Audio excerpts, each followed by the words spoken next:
আসসালামু আলাইকুম।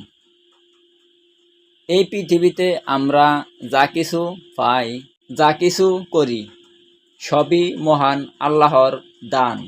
তিনি কেবল দয়ালু নন, তিনি দয়ার সাগর। তার রহমতের কোনো কিনারা নেই।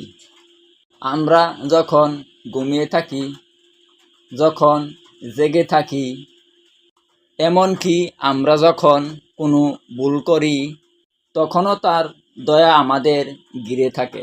রহমান, রহিম এই দুটি নামের মাঝে লুকিয়ে আছে অসীম শান্তি। দিন থেকে রাত, রাত থেকে দিন, আমাদের প্রতিটি মুহূর্ত তারই রহমতে কাটে। আমরা যা শ্বাস নিচ্ছি, যা খাচ্ছি, যে শান্তিতে আছি, তার সবটুকুই তারই মেহেরবানি। আসুন প্রতিটি মুহূর্তেই সেই পরম দয়ালু আল্লাহর শুকরিয়া আদায় করি। আলহামদুলিল্লাহ। ভিডিওটি ভালো লাগলে শেয়ার করে দিবেন। ইউটিউব থেকে দেখলে চ্যানেলটি সাবস্ক্রাইব করে সাথেই থাকবেন। আল্লাহ হাফেজ।